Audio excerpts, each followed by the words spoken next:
She walked into the showroom as a customer, but left as a warrior.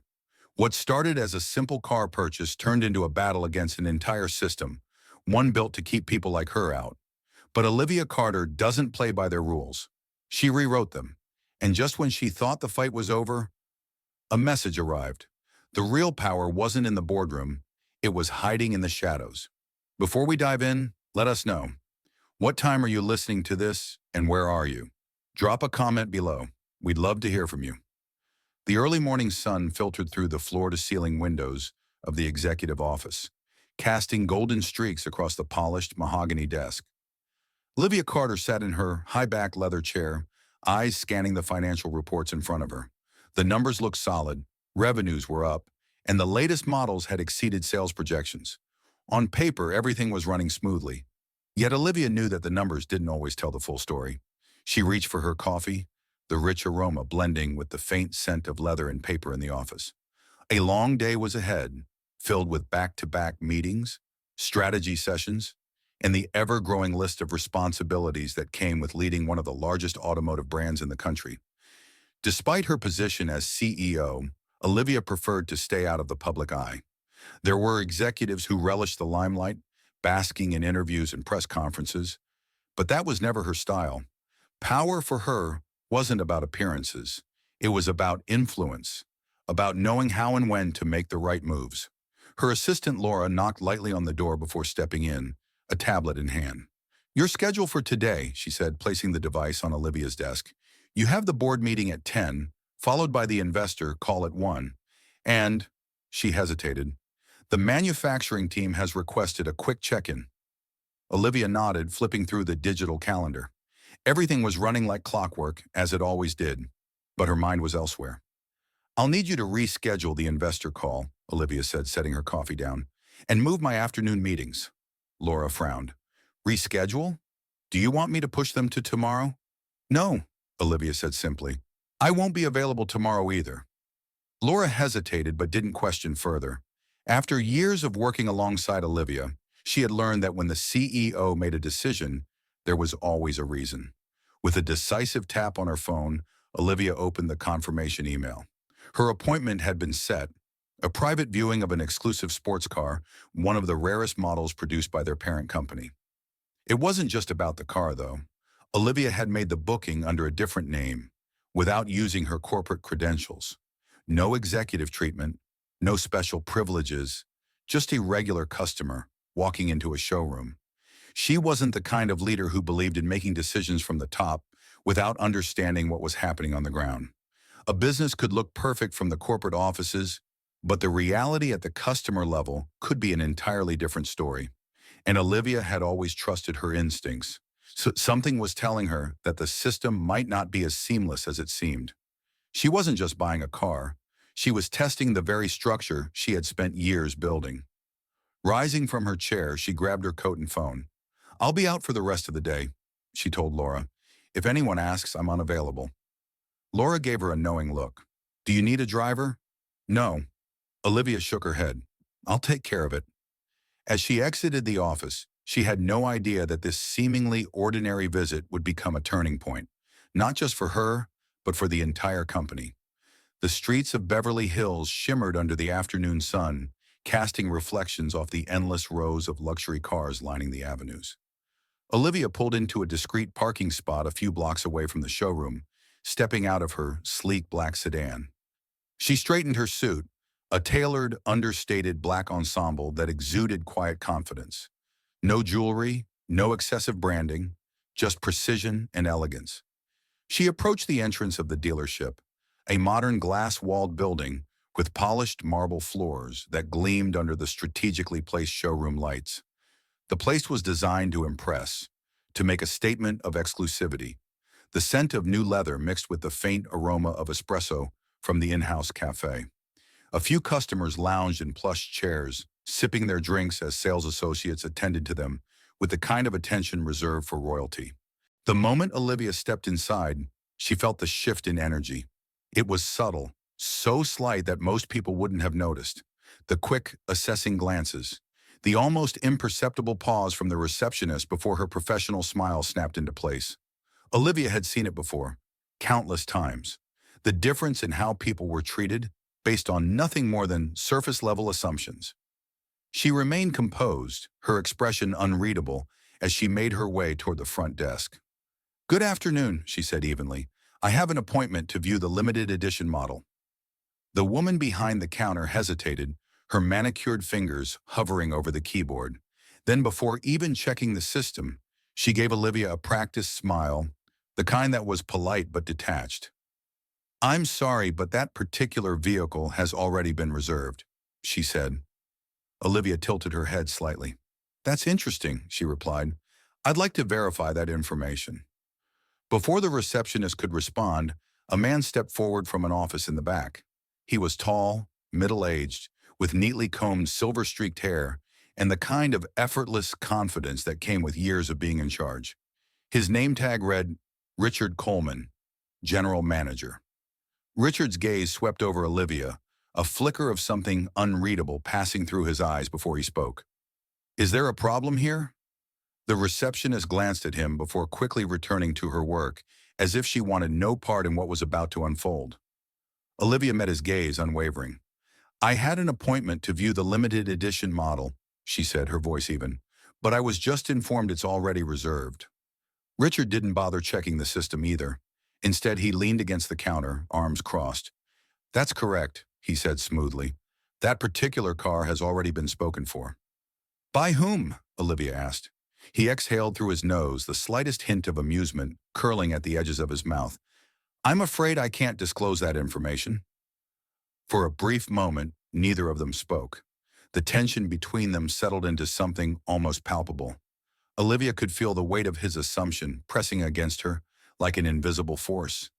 He had already decided she wasn't worth the sale. She didn't argue, not yet.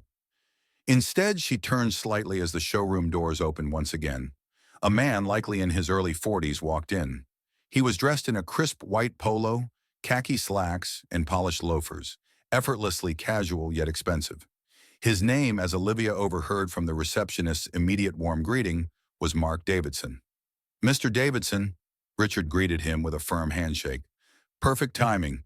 We have a beautiful car I think you'll love." Mark's face lit up. "Oh yeah, let's see it." Without hesitation, Richard gestured for him to follow. "Right this way." And just like that, the same vehicle Olivia had been told was unavailable was now suddenly available for someone else.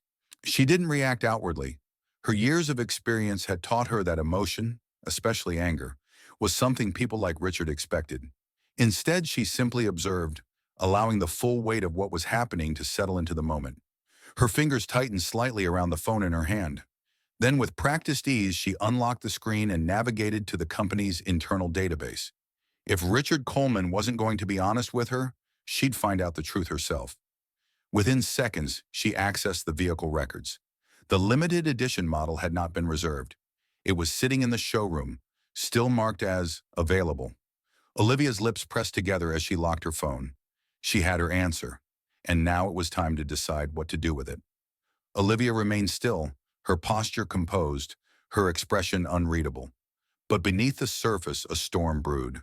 She had seen this kind of treatment before, experienced it in subtle, insidious ways throughout her life. And yet, no matter how many times it happened, it never failed to spark a quiet, simmering rage. She wasn't naive. She knew how the world worked. People like Richard Coleman operated under a carefully constructed illusion, one where power was dictated by perception. And in his eyes, she did not belong in this showroom, at least not as someone worthy of their most exclusive sale. She could have walked out.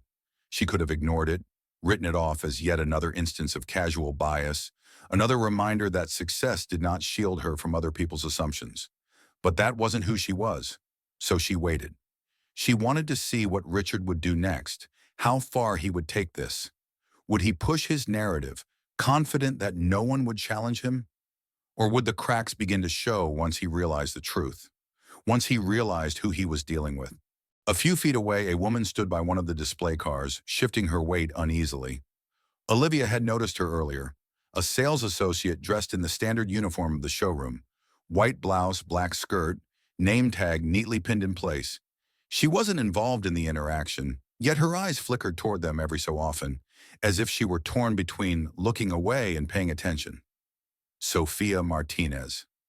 Olivia didn't know her, but she recognized the hesitation in her stance, the way she seemed to wrestle with something unsaid. There was an unspoken tension in her shoulders, a subtle stiffness that suggested she knew exactly what was happening, but wasn't sure whether she should step in. She was watching, but she wasn't acting. For now, Olivia let her be. She had other matters to focus on. She turned back to Richard, her voice steady. "I'd like to see the reservation list for the vehicle." Richard barely concealed his irritation. "As I said, the car is reserved." "I understand," Olivia replied, "but I'd still like to see the documentation." Silence stretched between them. A flicker of uncertainty passed through Richard's expression, almost imperceptible. But Olivia caught it. He hadn't expected her to push. Most people, especially those he assumed weren't worth his time, would have simply accepted his word and left. When he didn't move, Olivia shifted her attention toward the receptionist behind the counter. "Could you pull up the records for me?" The woman hesitated, glancing quickly at Richard before responding. I, I'm not sure I have access to that." Olivia's eyes remained on her. "I think you do." Another pause. Then reluctantly, the receptionist reached for her keyboard, her fingers hovering uncertainly over the keys. But before she could proceed, Richard intervened. "That won't be necessary," he said, his tone clipped. "We don't disclose client information." Olivia raised an eyebrow. "I'm not asking for client information. I'm asking for confirmation that the car is, in fact, reserved." Richard's jaw tightened. He knew he was losing control of the conversation, and it frustrated him. He had expected compliance, not resistance. Before he could formulate a response, a new voice entered the mix. I, I can check," Sophia said, stepping forward. Her voice wasn't loud, but it was firm enough to be heard. Richard turned to her sharply. "That won't be necessary," he repeated, this time with more weight. Sophia hesitated, her fingers fidgeting at her side. For a moment she seemed to waver, but then she met Olivia's gaze. Something passed between them, an unspoken understanding. Taking a breath, Sophia moved to the computer and pulled up the system. Richard's glare burned into her, but she didn't stop. Her fingers moved quickly, and within seconds the truth was displayed on the screen. There was no reservation. The car was still listed as available. Sophia swallowed, shifting uncomfortably as the reality set in. She had just publicly disproven her own manager. Olivia exhaled slowly. There it was. The confirmation she had been waiting for. She had known it, of course, but seeing it in black and white, that changed everything. Now, it was time to decide what to do next. Richard Coleman stood behind the counter, his hands resting on the polished surface as if he owned the entire showroom. His expression was unreadable, but Olivia caught the flicker of irritation in his eyes. He had expected her to back down, to walk away quietly like so many others before her. But Olivia wasn't one to be dismissed. He exhaled, straightening his tie as if adjusting his composure. "The reservation list," he said, his voice deliberately slow, "is subject to change at any time. And quite frankly, you're not on the list of priority clients." Olivia held his gaze unwavering. "Priority clients?" she echoed, her tone calm but edged with quiet authority. "And what exactly determines priority, Mr. Coleman?" Richard hesitated for half a second, just long enough for Olivia to know he didn't have an answer that wouldn't expose him. He recovered quickly, clearing his throat. "We cater to an exclusive clientele, those with a long-standing relationship with our brand, people we know will appreciate and maintain the prestige of our vehicles."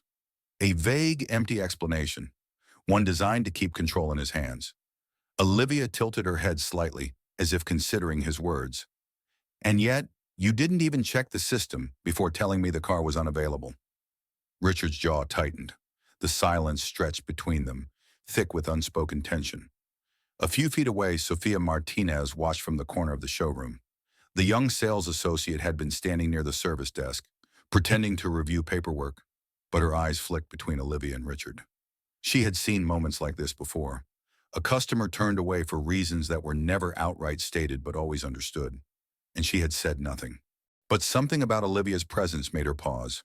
The woman wasn't pleading. She wasn't causing a scene. She was standing there, composed, unshaken, unapologetically expecting an answer. Sophia swallowed hard, her hands gripping the file in front of her. Meanwhile, Richard let out a short, humorless laugh. "Look, Ms. Carter, I understand you may be disappointed, but I don't make the rules." Olivia didn't blink. "No," she said smoothly, "you just enforce them." For the first time since the conversation began, a sliver of uncertainty crossed Richard's face. Without another word, Olivia pulled out her phone and scrolled through her contacts. She tapped a name and lifted the device to her ear. Richard smirked. "Calling a friend?" he mocked. Olivia didn't acknowledge him. The phone rang twice before a voice answered on the other end. "Daniel Wong." "Daniel," Olivia said, her voice even, "I need a clarification on a policy issue." There was a pause on the line before Daniel replied. "Go on." "I'm at the Beverly Hills showroom," Olivia continued. "I scheduled an appointment to view a specific model. The manager here is telling me it's reserved, though the system shows otherwise." Another pause, then Daniel's tone dropped to something cold and deliberate. "Who's the manager?" Olivia glanced at Richard. "Richard Coleman." Richard's smirk faded. The line was quiet for a second, then Daniel spoke, his voice sharp. "Stay where you are, I'll handle it." Olivia ended the call and slid her phone back into her pocket. Richard shifted his stance, adjusting his cufflinks, but the confidence in his posture had dimmed. He was trying to assess whether this was a bluff, whether the name Daniel Wong carried the weight he feared it did. Before he could speak, Olivia took a slow step forward, her heels clicking against the pristine tile floor. Then another, until she was standing directly next to the very car she had come to see. She ran her fingertips lightly along the sleek hood, her expression unreadable. Michael Reed, the showroom security guard, had been observing the interaction from a distance. Now he straightened slightly, his instincts telling him something was off. He wasn't sure what was happening, but the tension between the CEO-looking woman and Richard was unmistakable. Richard cleared his throat. "You know, causing a scene won't—" "I haven't raised my voice," Olivia said smoothly, still inspecting the car. "I haven't disrupted business. I'm simply standing next to a vehicle I was told I couldn't see." Richard's lips pressed into a thin line. Then the receptionist's phone rang. She answered, nodding quickly before glancing toward Richard. "It's corporate," she whispered, barely audible. Richard's eyes darkened. He didn't need to hear the rest. He knew exactly what was coming, and for the first time since Olivia had walked in, he realized he wasn't the one in control anymore. Richard Coleman felt the ground shift beneath him, though he stood perfectly still. His hands rested on the counter, gripping the smooth marble surface as if anchoring himself. The moment Olivia Carter had walked in, he had dismissed her as just another customer, an outsider, someone easily turned away with a polite excuse.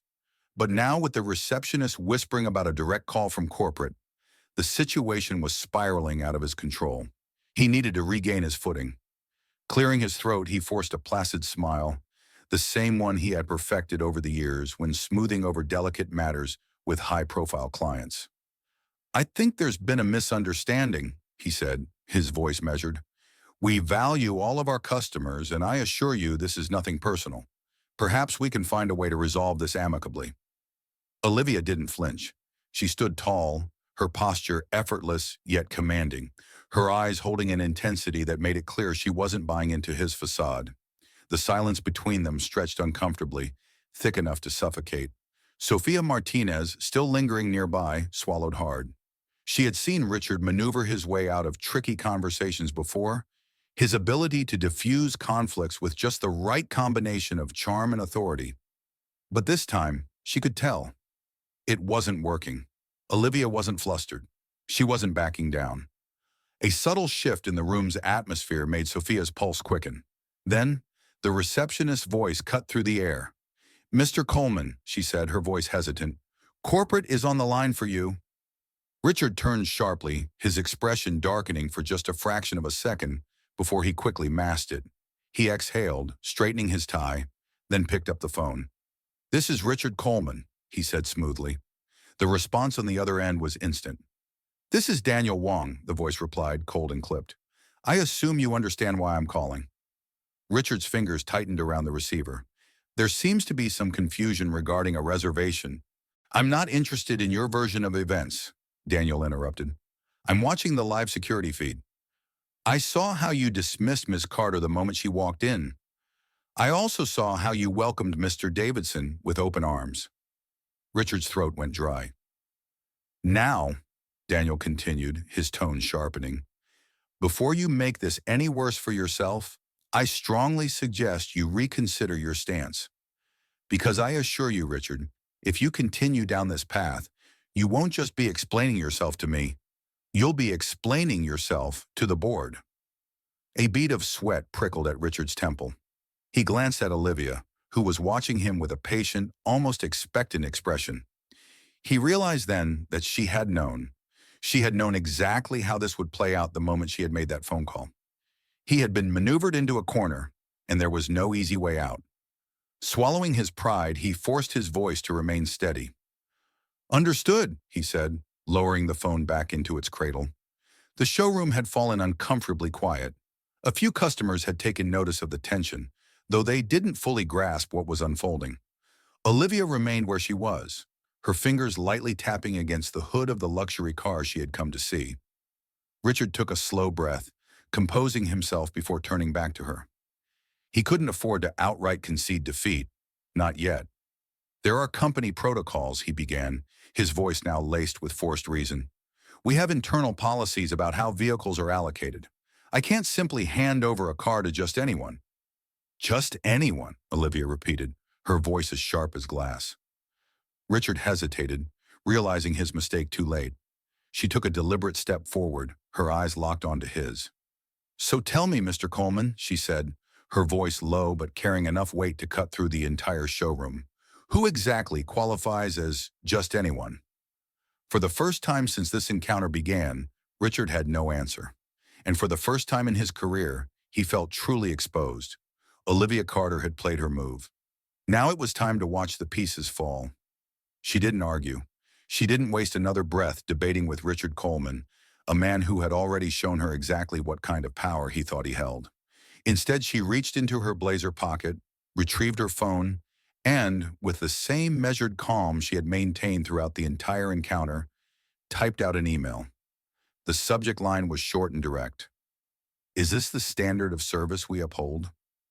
She attached the video file, footage from the showroom's own security cameras.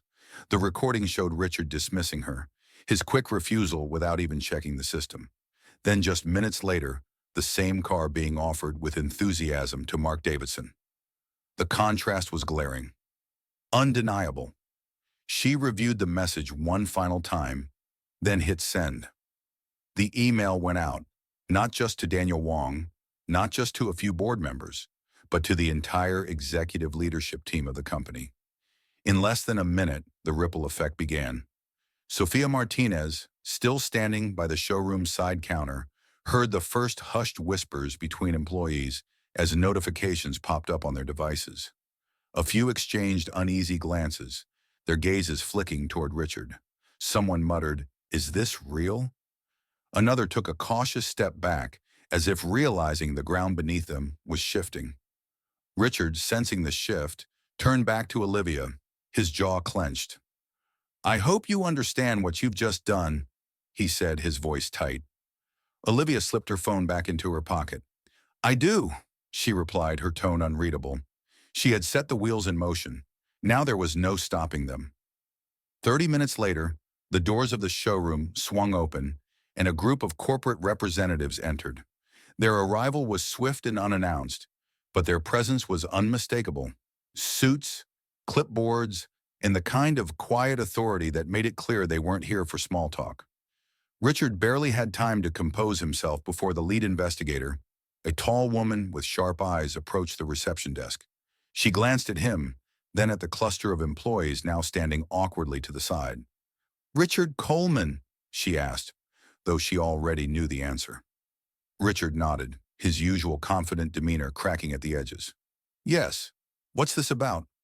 She handed him a printed copy of the email Olivia had sent. "We're conducting an immediate internal review. I assume you're aware of the concerns raised?" Richard scanned the document, his fingers tightening around the paper. He opened his mouth, likely preparing a defense, But before he could speak, Sofia Martinez took a slow step forward. Her pulse pounded, but something in Olivia's quiet resolve earlier had stuck with her. If she stayed silent now, she would be complicit. "He does this all the time," she said, her voice steady but firm. "It's not just today. It's not just this one car. He's turned customers away for years, based on nothing but his own judgment of who deserves to be here." Richard spun toward her. "Sophia, I saw it," she continued, cutting him off. "Every employee here has."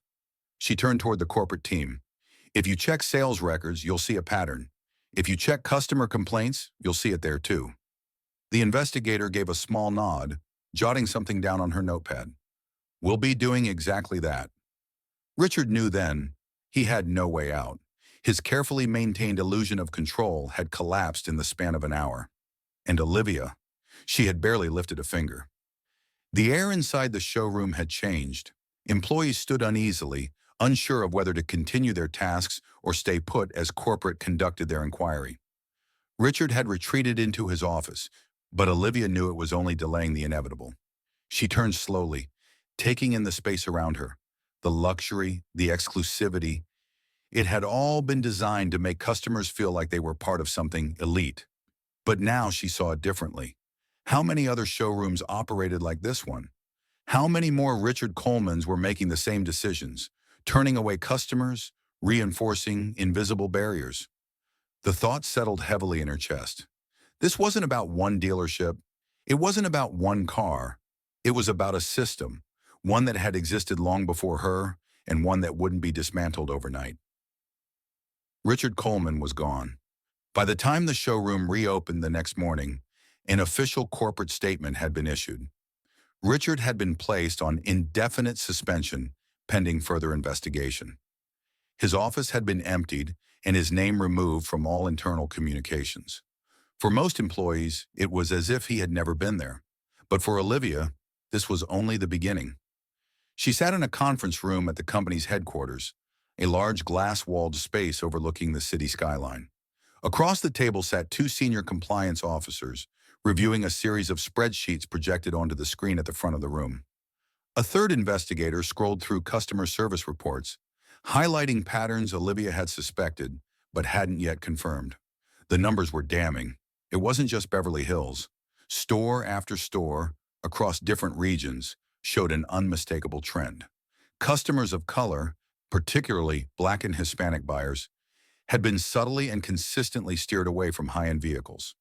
They were told certain models were unavailable, encouraged to look at something more practical, given longer wait times, higher financing hurdles, or simply ignored while other customers received preferential treatment. This wasn't about one showroom. It was a system. Olivia leaned back in her chair, her fingers steepled beneath her chin. The reality of what she was seeing was bigger than she had anticipated. Richard Coleman had been an individual problem, but he wasn't the source. He was simply one of many, operating within an unspoken framework that had existed long before he ever stepped into that showroom. She exhaled slowly. "How long has this been going on?" One of the compliance officers, an older man with a weary expression, adjusted his glasses. "Based on what we're seeing, years, maybe decades." Olivia's stomach tightened. "And we're just now catching it?" The man hesitated. "We're just now looking for it." She turned toward the lead investigator. "And if I hadn't raised hell at that showroom?" He gave a grim smile. "It would have remained exactly the way it was." Olivia's grip on her pen tightened. This wasn't negligence. This wasn't an oversight. This was a deliberate structure, one that had thrived in silence for years, and she had just set fire to it. Later that evening, Olivia stood at the window of her office, the city lights flickering beneath her like distant stars. The weight of the day sat heavy on her shoulders. Exposing Richard Coleman had been one thing, but this was different. She was deep in thought when her phone buzzed. A name flashed across the screen. Daniel Wong. She let it ring once, twice before answering. "I assume this isn't a social call." Daniel's voice was calm, measured. "We need to talk." She turned from the window. "I have a feeling I know what this is about." He didn't acknowledge the remark. "This situation has gotten complicated.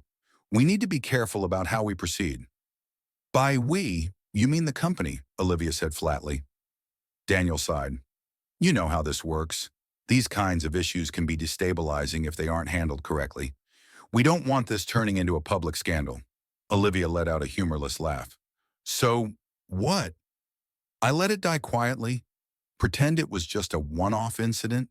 This isn't about covering anything up, Daniel said carefully. It's about protecting the larger interests at stake. If you push this too hard, it won't just be Richard who takes the fall. This could damage the company's entire reputation. Maybe that reputation needs to be damaged, Olivia shot back. Silence, then. Daniel's voice lowered. Be smart about this, Olivia. If you want to make real change, you do it from the inside. You know that. She exhaled, gripping the edge of her desk. This was the choice, the moment that would define everything. If she followed Daniel's advice, kept things internal, handled it quietly, she could minimize fallout, maintain control, maybe even push for small, controlled reforms within the company. But if she went public, if she forced full accountability, brought this system into the light, there would be consequences for the company, for her, for everything. A knock on her office door pulled her from her thoughts. She turned to see Sofia Martinez standing hesitantly in the doorway. Do you have a minute? Sofia asked, her voice cautious. Olivia studied her for a second, then nodded. Come in. Sofia stepped inside, closing the door behind her. She seemed nervous, but not in the way she had been back at the showroom. This was something else. I should have spoken up sooner, she began, shifting on her feet. I saw what Richard was doing for years.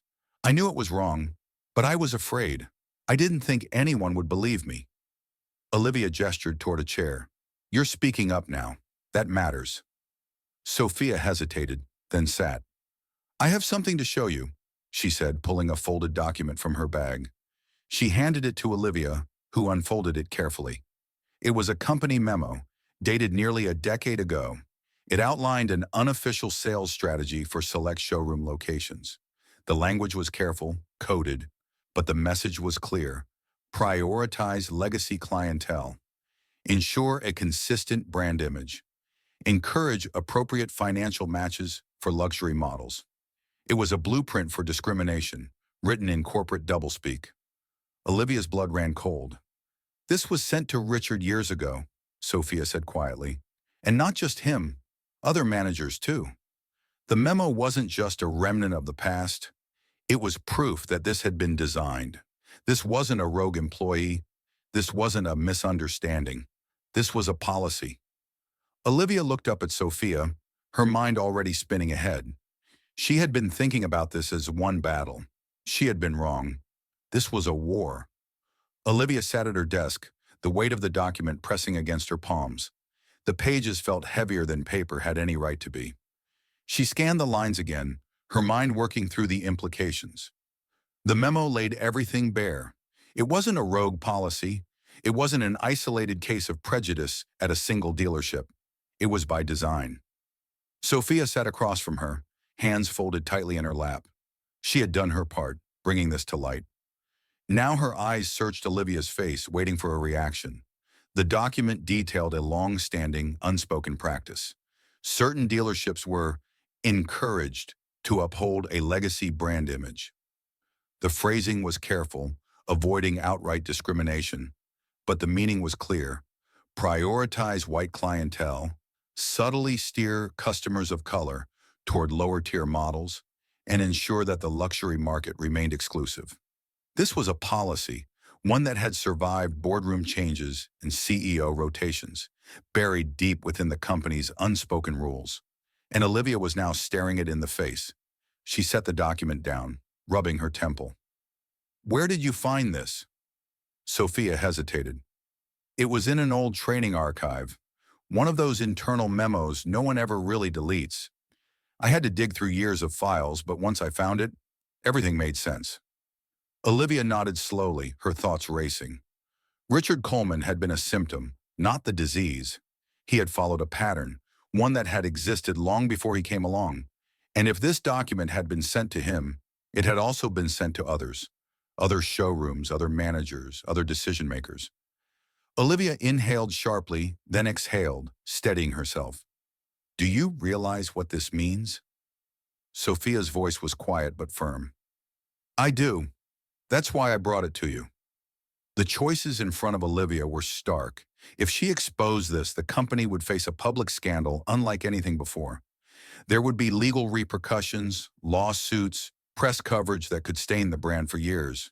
Employees would lose their jobs. The stock could plummet.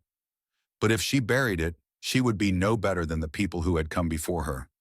She would be another leader who saw the truth and looked the other way.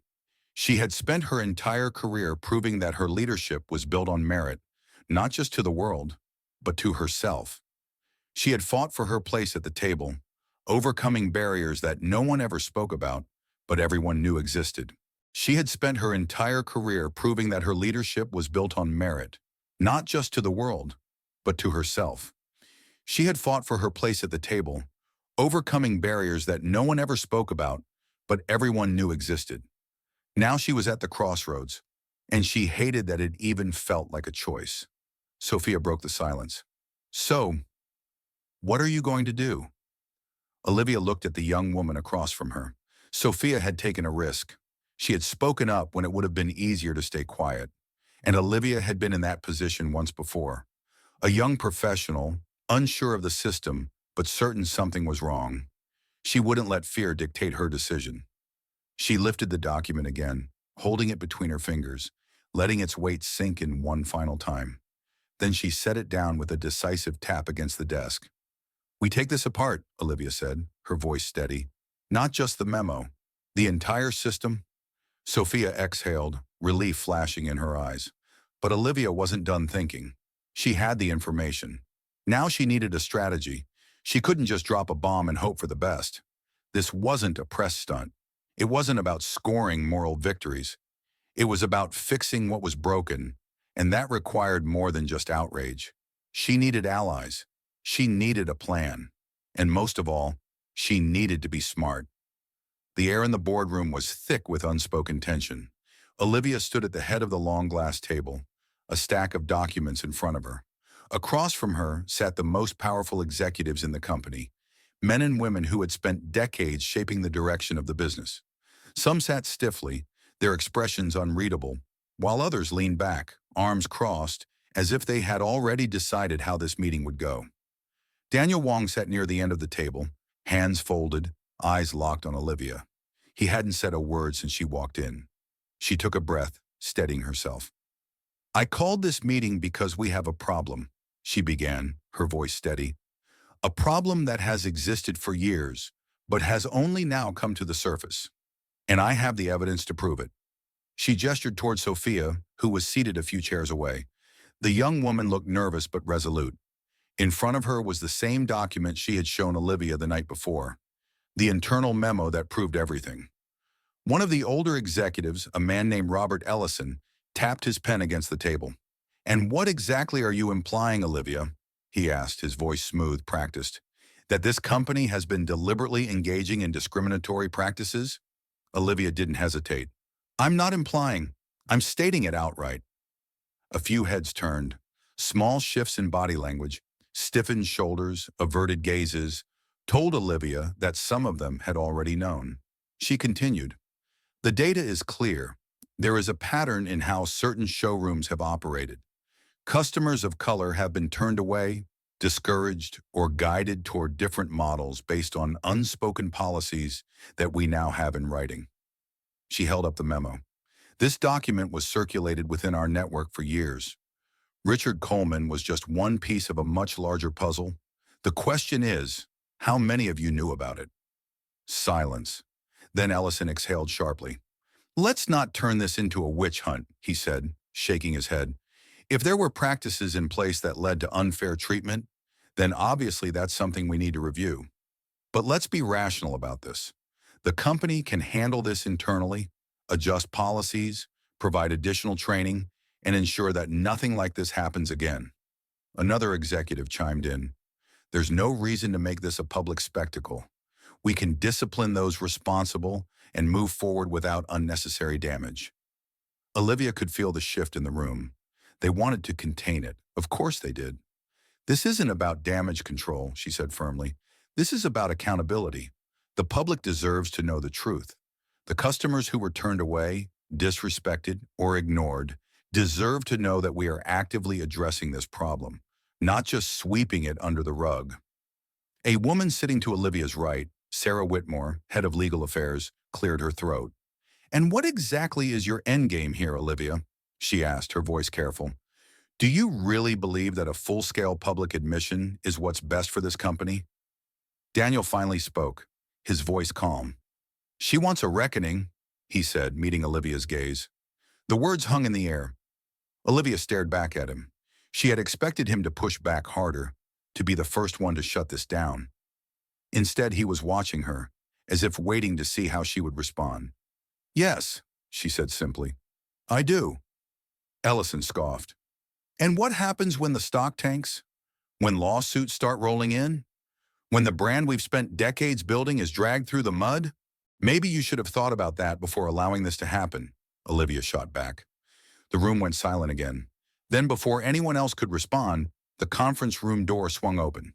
A young assistant rushed inside, looking flustered. She whispered something to Sarah Whitmore, who immediately stiffened.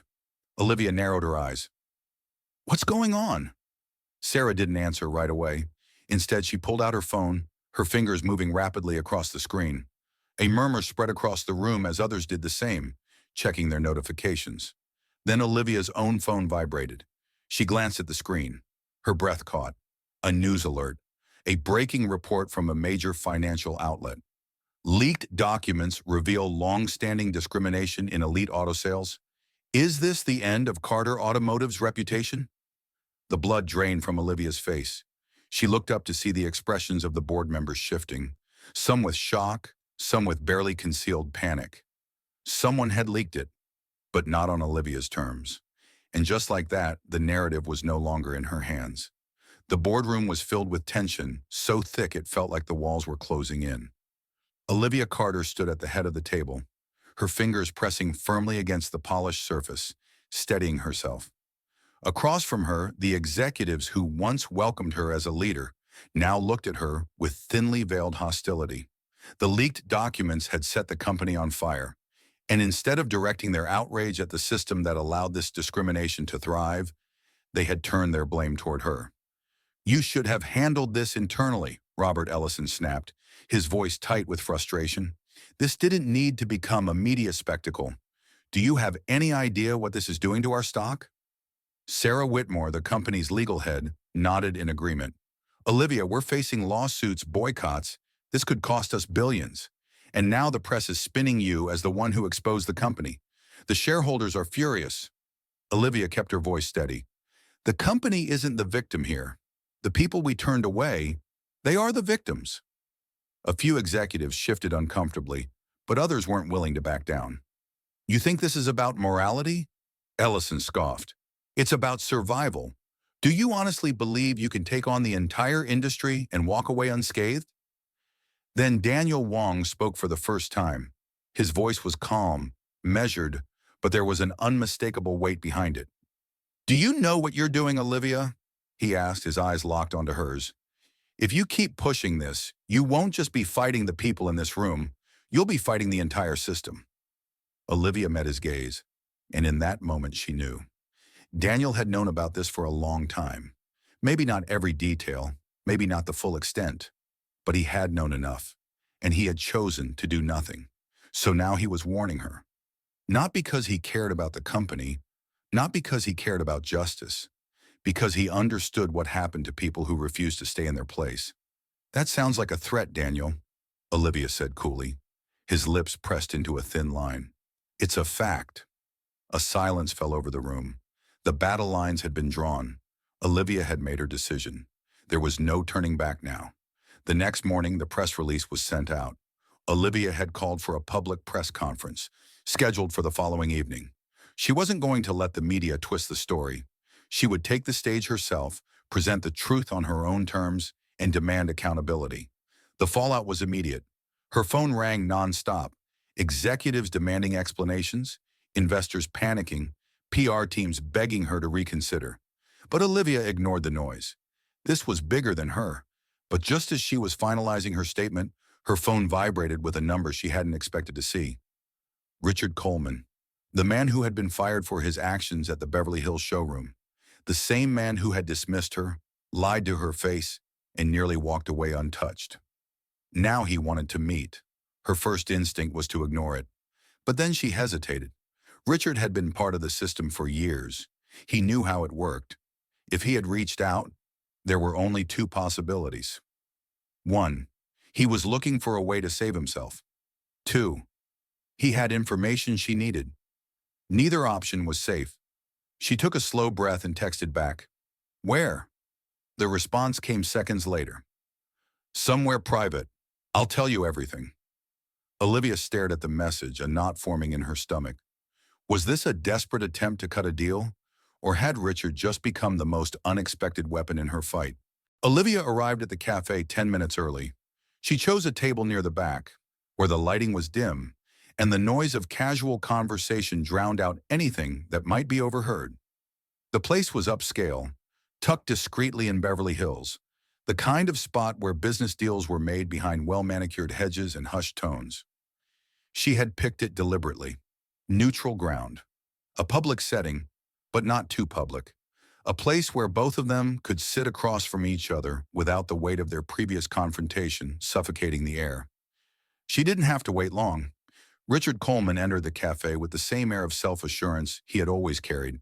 But there was something different this time. The arrogance had dimmed, replaced by something more careful, more calculating.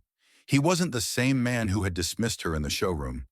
That version of him had crumbled the moment he realized the system he relied on had abandoned him. Now, he was a man trying to salvage something.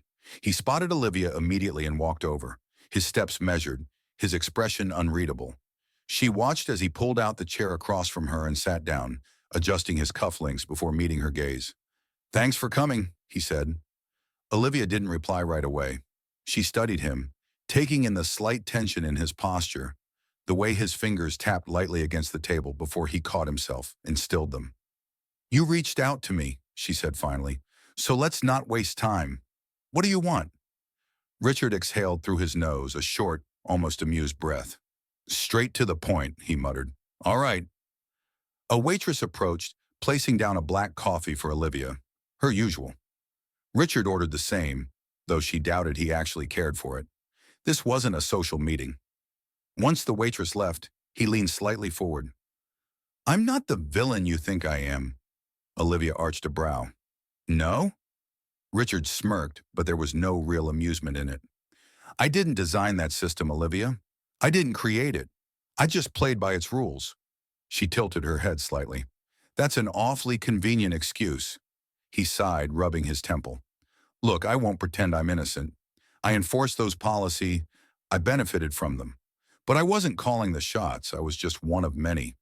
You want the real players? They're sitting comfortably in their offices, watching you burn." Olivia's stomach tightened, but she kept her expression neutral. Richard saw the flicker of understanding in her eyes and nodded. "That's right.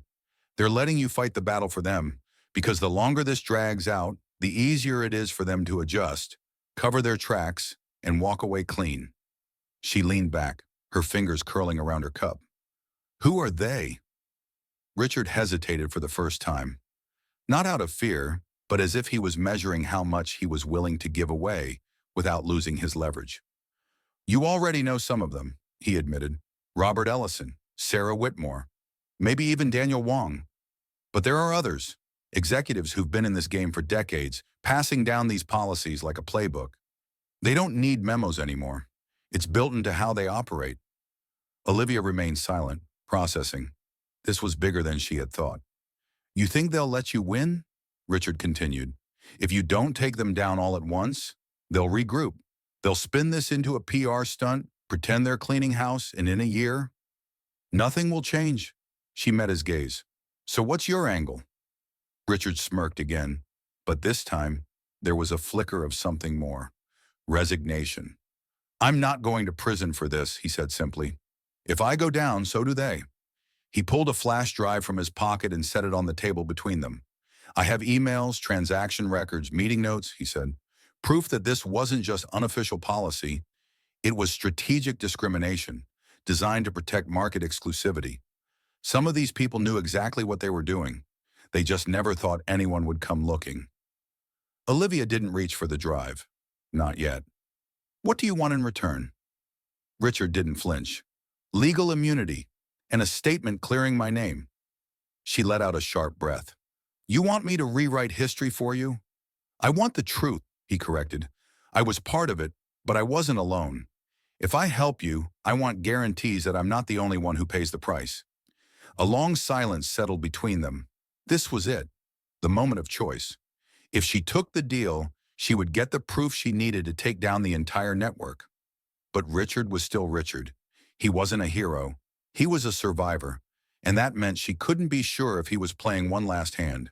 She exhaled slowly, then finally spoke. I'll think about it. Richard smirked, leaning back in his chair. That's all I ask. But Olivia knew. This decision could change everything. Olivia Carter sat in her office, her fingers lightly tapping against the polished wood of her desk. The weight of Richard Coleman's offer still lingered in her mind. Trusting him was a risk, but she had taken calculated risks before. This, however, was different. This wasn't just about exposing one person. It was about dismantling an entire system. She picked up the flash drive Richard had given her, rolling it between her fingers before finally inserting it into her laptop. A folder opened. Inside were dozens of emails, financial transactions, internal memos, proof. It was undeniable. It was a weapon. When her phone buzzed, she already knew who it was. She answered without hesitation. I'll work with you, she said, but on my terms. Richard's voice carried a slight chuckle. I expected nothing less. She laid out her conditions.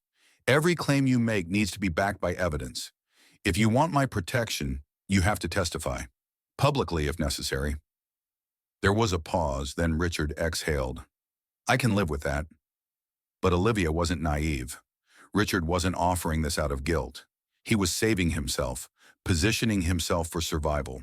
She would use him for what she needed, but she would never trust him. The next morning, Olivia met with an investigative journalist she had worked with before, David Langston, a veteran reporter known for exposing corporate corruption. They sat in a quiet corner of a small cafe downtown, a stark contrast to the chaos brewing inside the company. Olivia slid a folder across the table. This is just a portion of what I have, she said. David flipped through the documents, his expression unreadable. If this is real, he muttered, this isn't just a scandal. This is a reckoning. Olivia nodded. I need you to break this strategically. Enough to stir the waters, force them to make a move. David smirked. You want to bait them? I want them on defense, Olivia corrected. He closed the folder. Consider it done. The fallout was immediate. Within 24 hours, whispers of the scandal began circulating. A leaked memo surfaced in the press, outlining legacy customer prioritization. It wasn't the smoking gun, not yet, but it was enough to shake the foundation. The public began asking questions, and those at the top of the company, they felt it. Olivia barely had time to settle into her office the next morning before her assistant rushed in, her face pale. There's a board meeting, she said breathlessly. Emergency session. You're expected immediately. When Olivia walked into the boardroom, the air was charged. The faces of the executives were tight with barely concealed anger. Some sat with their arms crossed, others leaned forward with fingers steepled, watching her carefully.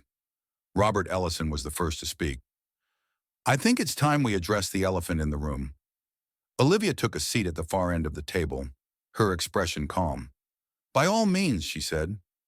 Sarah Whitmore leaned forward. Are you aware that classified company documents have been leaked to the press? Olivia didn't blink. Yes. Murmurs spread through the room. Robert's jaw tightened. And do you deny your involvement?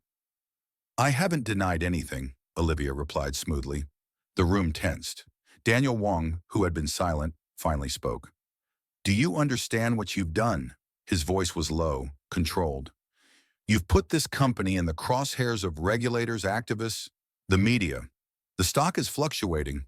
Investors are panicking. And now, he paused for effect. Now we're faced with a difficult decision. Sarah folded her hands. There's growing concern among shareholders that your leadership has become detrimental to the company. A chill ran through the room. Olivia knew what was coming before they even said it. Robert finally delivered the blow. We are considering whether your continued leadership is in the best interest of this company. It wasn't consideration, it was a warning. They wanted her gone. If she lost her position, the investigation would die with her, the evidence would be buried, Richard's testimony would be dismissed, and the system would continue unchallenged. This wasn't just about morality anymore. This was about power, and Olivia Carter never surrendered power.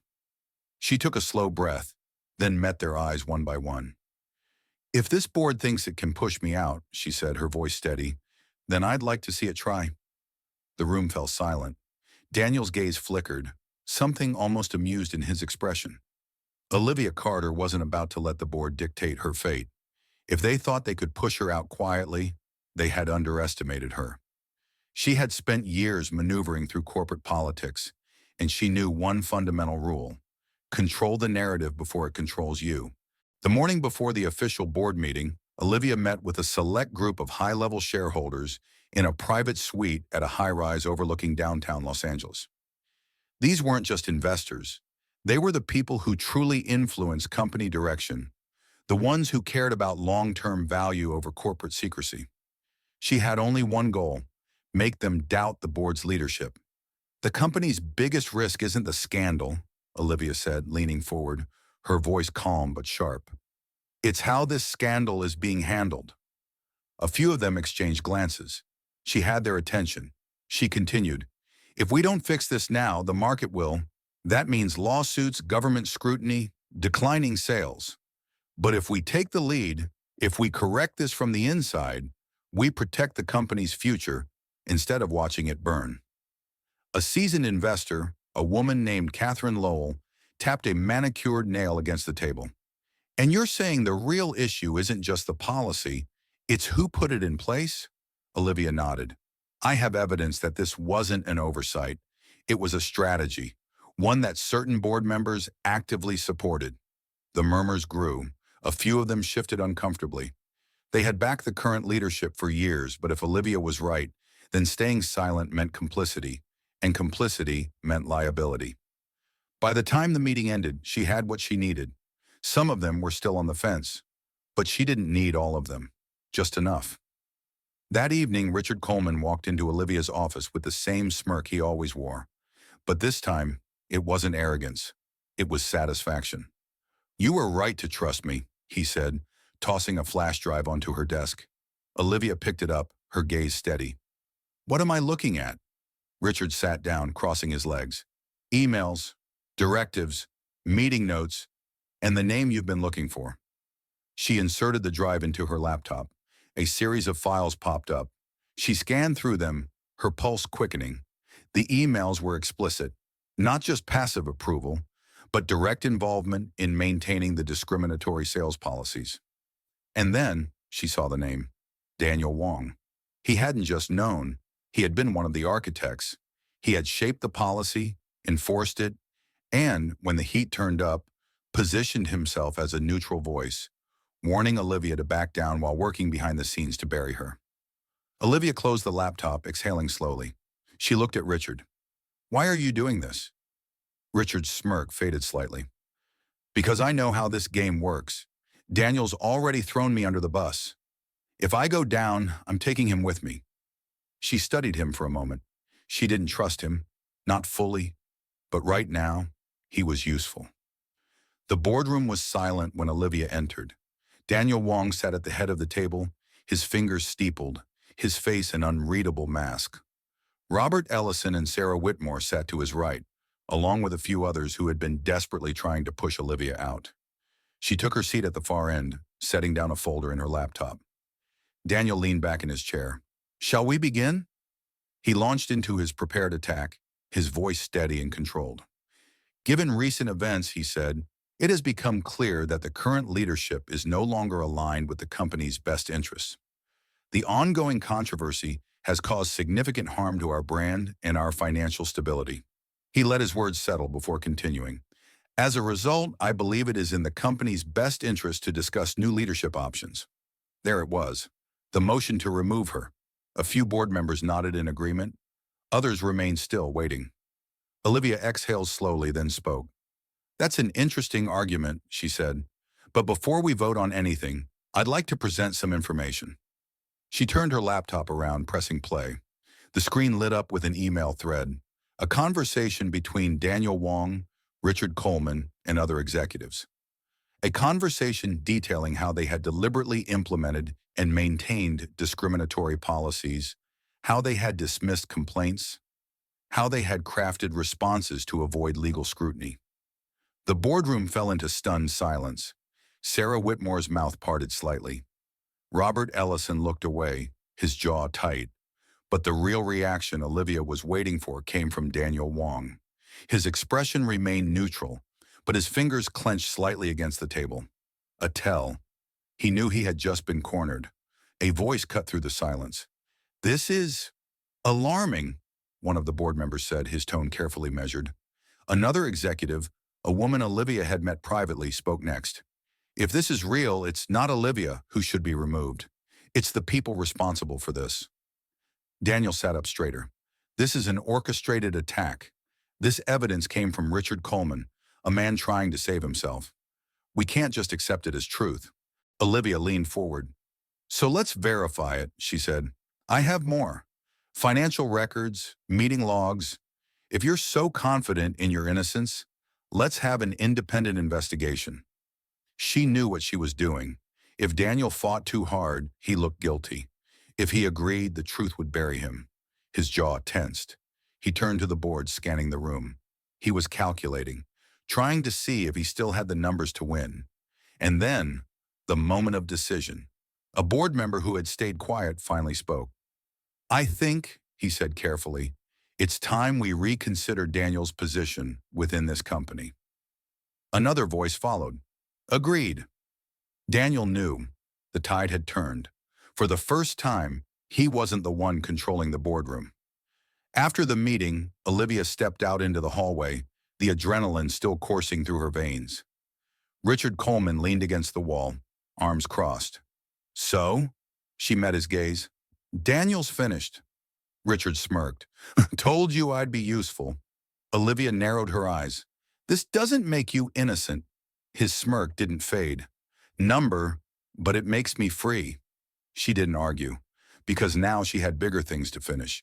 The air in the boardroom was thick with anticipation. Every seat around the long, polished table was occupied, and the tension in the room felt almost suffocating.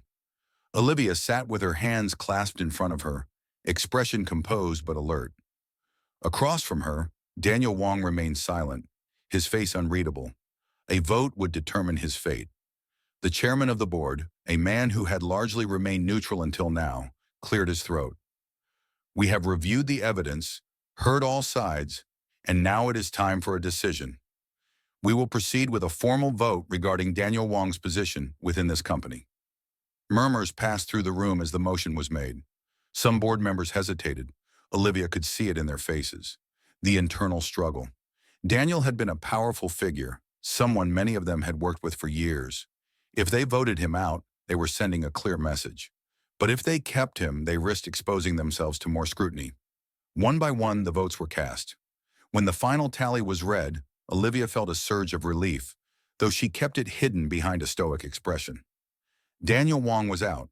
A majority had voted to remove him from his position immediately, citing violations of ethical and corporate responsibility standards. It was done. For the first time, Daniel's mask cracked. His jaw tightened, his fingers curled into fists against the table. He didn't speak, but his silence was louder than any words. He had lost, and Olivia had won. News of Daniel Wong's ouster spread faster than wildfire. Major financial outlets reported the board's decision with bold headlines, highlighting the internal shakeup within one of the most powerful automotive companies in the world. High-level executive ousted amid discrimination scandal. Corporate giant moves to overhaul sales policies after public outcry. The stock market responded immediately. The company's shares dipped at first, uncertainty rippling through investors who feared instability. But then, a shift. Analysts and financial strategists weighed in, noting that decisive action against corporate misconduct often restored long-term trust. And the customers, the real lifeblood of the company, began speaking up. Social media erupted with discussions, some skeptical, but many applauding the bold steps being taken. The phrase "about time" appeared frequently in comments. Others demanded more transparency, pushing for further investigations into the company's practices. Olivia knew this was just the beginning. Cleaning one executive out of the system didn't mean the system itself was gone. It had merely exposed how deep the problem ran. Following Daniel's removal, the board turned to Olivia. She had fought for this change, and now, whether she wanted it or not, they needed her to lead it. "Ms. Carter," the chairman said, looking at her directly, "you've been instrumental in bringing these issues to light. The board believes you are the right person to guide this company through its next phase. We want you to oversee a full-scale internal reform." A few months ago, Olivia might have hesitated, but not now, not after everything. "Under one condition," Olivia said, leaning forward. "We do this the right way. No half measures, no surface-level changes to calm investors. If we're fixing this, we're doing it from the ground up." The chairman nodded. "You'll have full authority to implement whatever changes are necessary." It was an official handover. The system that had once tried to push her out was now handing her the keys to rebuild it. But Olivia knew better than to celebrate too soon, because deep down she had one lingering question. Who else had been part of this? Daniel Wong wasn't the only one who had benefited from the old way of doing things. And while many board members had voted him out, how many of them had done so just to protect themselves? How many others were still hiding in the shadows, waiting for the right moment to strike back? Olivia wasted no time. She drafted a three-step strategy to dismantle the discriminatory policies that had been embedded in the company for decades. Revise all sales policies. No more hidden barriers. No more preferred clientele rules. Every customer would have equal access to vehicles, financing, and service. Introduce third-party oversight. An independent team would monitor showroom practices, ensuring compliance without corporate interference. Hold people accountable. Any remaining executives found to have actively participated in these policies would face consequences. This wasn't just about fixing a company. It was about setting a precedent, one that other corporations would be forced to follow. As Olivia finalized her initial plans, she sat back in her chair, staring out at the city skyline. The corporate empire that once stood untouchable was now under the world's scrutiny. Daniel Wong had fallen, but the dust had yet to settle. As Olivia watched the headlines unfold, she knew this wasn't just a moment of justice, it was a reckoning. In the days following his dismissal, Daniel Wong vanished from public view. There were no statements, no attempts to defend himself. But silence wasn't enough to shield him. Regulatory bodies launched an internal investigation, digging through years of records to determine just how deep the discrimination policies had gone. The press was relentless, unearthing more than anyone expected. Not just showroom practices, but preferential treatment in financing, executive bonuses tied to these exclusionary sales tactics, and even coordinated cover-ups. For the first time in his career, Daniel wasn't the one controlling the narrative, and he hated it. The corporation had no choice but to distance itself. A statement was issued. "We acknowledge past failures and are committed to real change. Effective immediately, we are implementing company-wide reforms, eliminating any policies that do not align with our core values of fairness and integrity." It was a polished, well-crafted apology, one meant to regain public trust. The response was divided. Some customers, especially those who had been affected by these practices, welcomed the changes. Others remained skeptical. "Is this real reform or just damage control?" one viral post questioned. Olivia understood their doubt. She had spent too many years in corporate boardrooms to believe in quick redemption stories. 1 week later, Olivia found herself back in the same boardroom where she had once been nearly pushed out. This time the tone was different. Robert Ellison, the chairman, cleared his throat and leaned forward. "Olivia, after much deliberation, the board has come to a decision." She remained silent, waiting.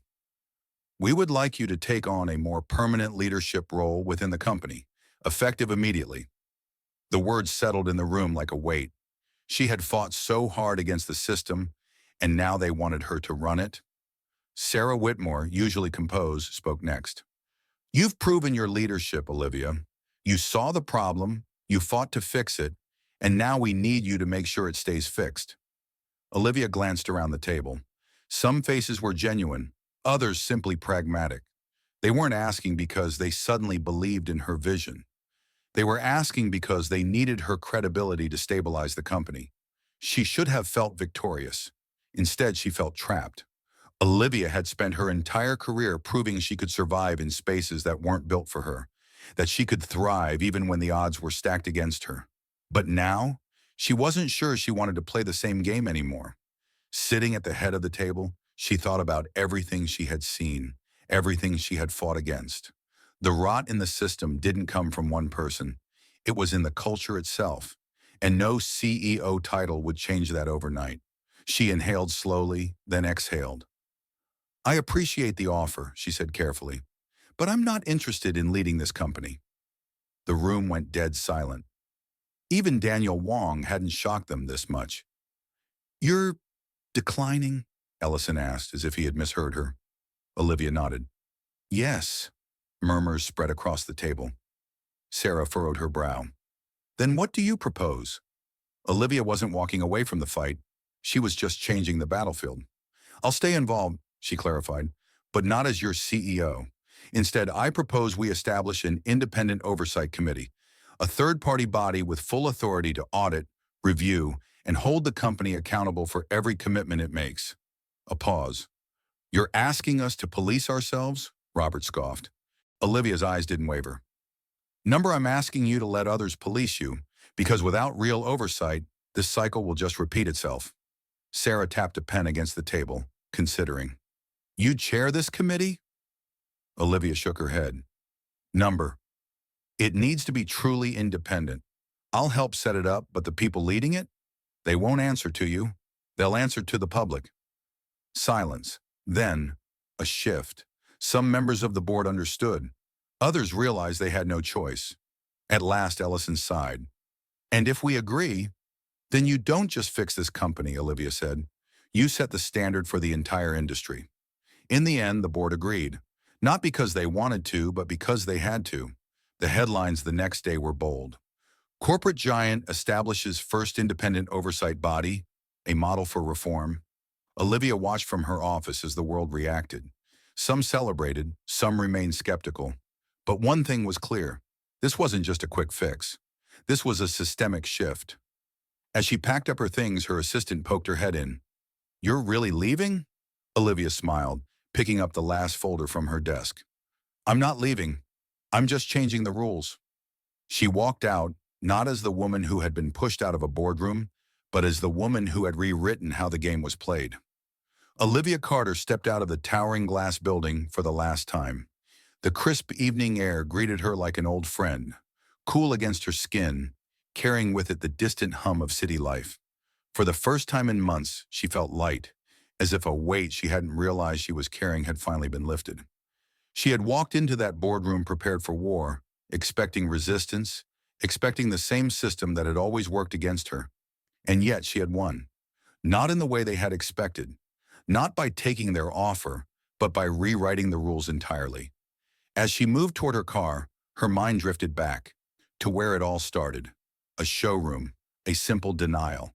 Not because of money, not because of availability, but because of who she was.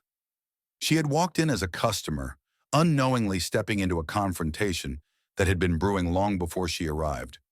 And in that moment, something had ignited inside her.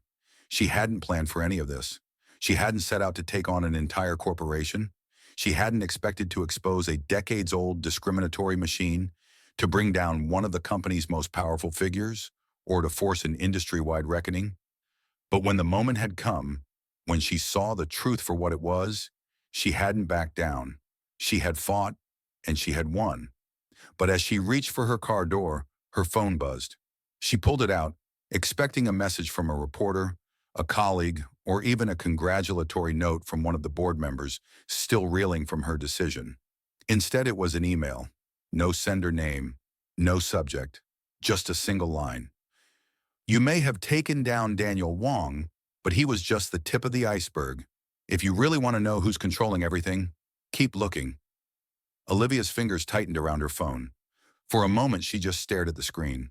Then slowly, a smile spread across her lips. She should have known. The system she had just shaken wasn't built on one man alone. It never had been. Daniel had been a player, a willing participant in a machine that predated him. But someone else, or something else, had kept it running all these years. And now, they knew she was looking. A quiet laugh escaped her as she locked her phone and slid it into her bag. This wasn't over. Not by a long shot, but she wasn't angry. She wasn't afraid, because now she understood something even deeper than before. This wasn't about one battle. It wasn't about one company. It wasn't about her. It was about changing everything. And if they thought she was done, they had no idea what was coming next. As Olivia stepped into her car and pulled away from the building, she didn't look back. The fight had only just begun. Power doesn't change on its own. It shifts when someone is brave enough to challenge it. Olivia Carter didn't just fight for herself. She fought to break a system designed to keep people like her out. But as she learned, taking down one villain doesn't mean the battle is over. Corruption doesn't disappear. It adapts, hides, and waits for its next move. The real question isn't whether the system can change, but whether there are enough people willing to fight for it. What do you think? Can one person truly change an industry, or does real change take an entire movement? Let us know in the comments, and don't forget to subscribe, because this story might be over, but the next battle is just beginning.